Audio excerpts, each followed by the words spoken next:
Hi, everybody. I'm James, and welcome back to Storytime with James. Make sure you like, subscribe, and leave me a comment if you like.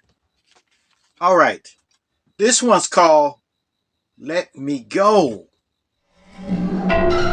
Yes.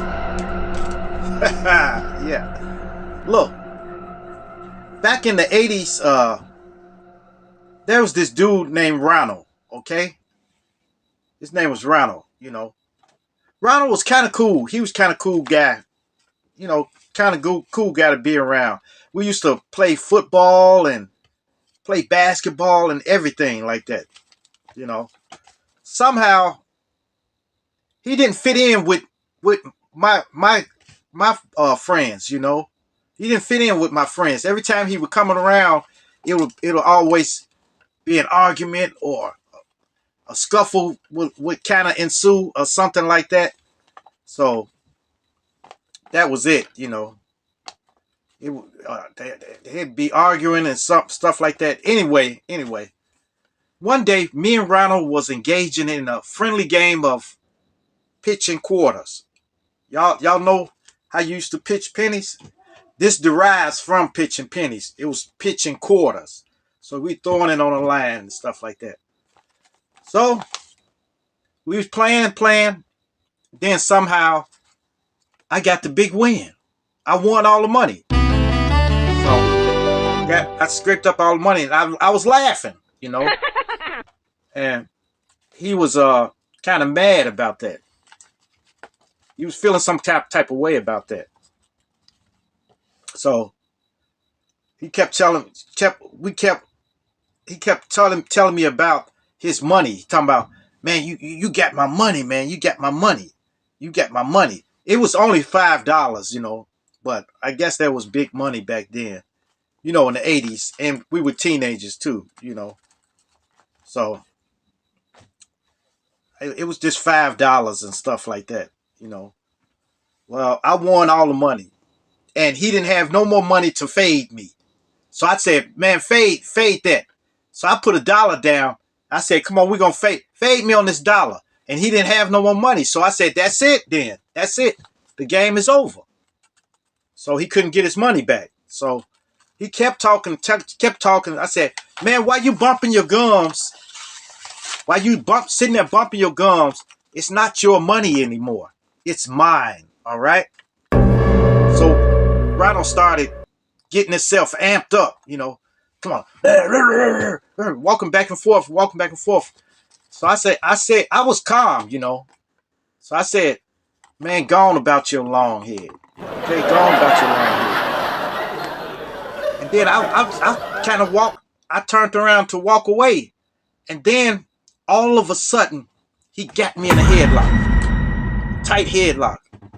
And when I say it was tight, man, my neck was about to break. I can tell my neck was about to break. So I was in the headlock and stuff, and he was squeezing with all of his might. All of his might. So I couldn't get it loose either. Well, this is before I really start taking martial arts, how to get out of holes and stuff like that. So I didn't know how to get out of holes. I wasn't even on a wrestling team yet. So I didn't know how to get out of that. So he really choked me, and just when I was about to go out, all of a sudden I bent down and I got his leg and went backwards. And we fell on the car, which caused the alarm to go off. And then he let me go because I guess the alarm scared him or something.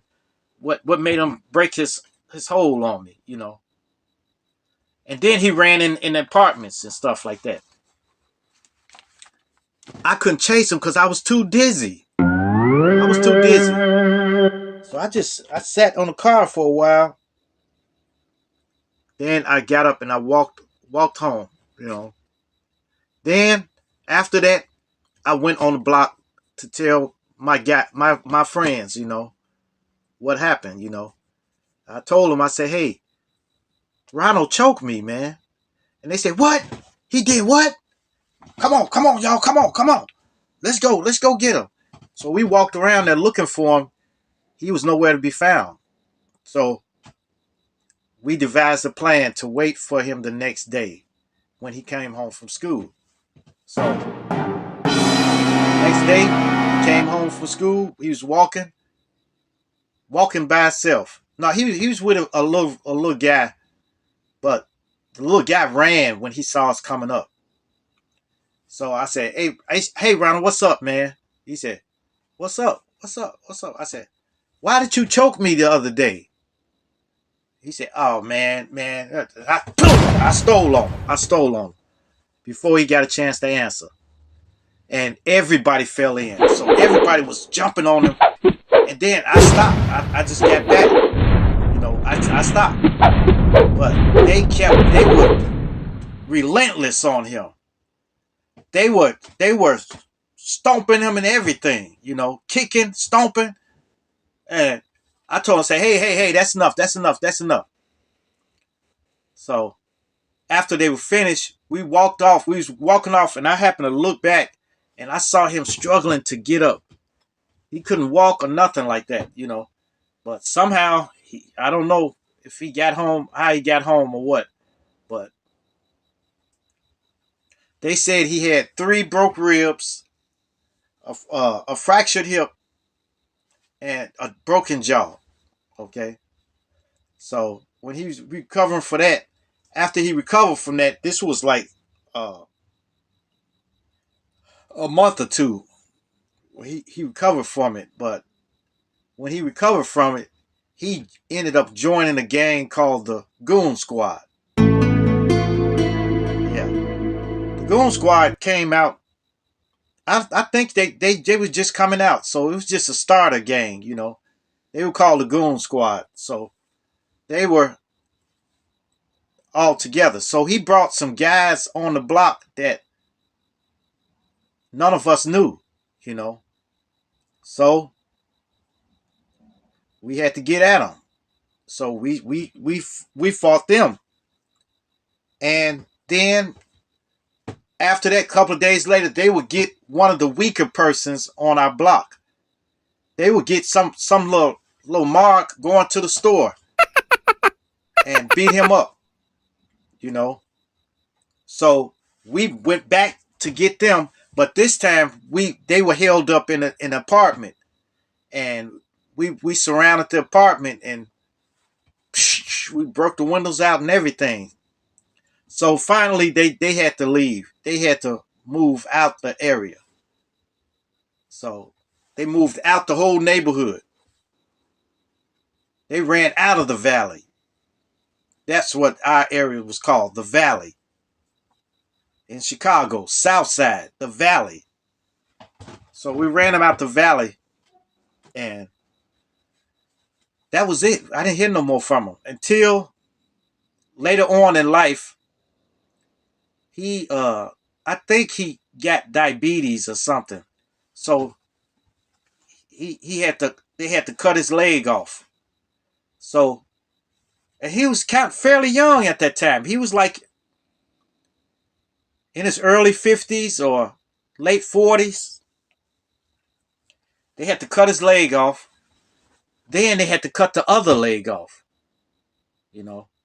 So he didn't have no legs. But Ronald still lived. But I don't think he left the alcohol and the cigarettes and the weed and everything alone. I think he was just doing everything. And he probably was dipping and dabbing into some type of drugs too. So but anyway, he succumbed to it, and he was no more. So R.I.P. R.I.P. But these are some of the things that goes down in the hood. When you're in the hood, you become a product of your environment. So it's nothing for it don't have you squeamish or nothing like that. You just get out and do stuff like that, and you don't even think about it. But I regretted it later on, But after I got out of all of that stuff, I regretted, regretted doing that, but I don't know. Well, RIP, All right, you guys. Make sure you like, subscribe, and leave me a comment if you like. And hit that bell notification. Hit that bell notification so that you know every time I drop another video. And share, share, share. Share my videos with your friends. Share it with your family. Share it with your loved ones. And even share it with your enemies.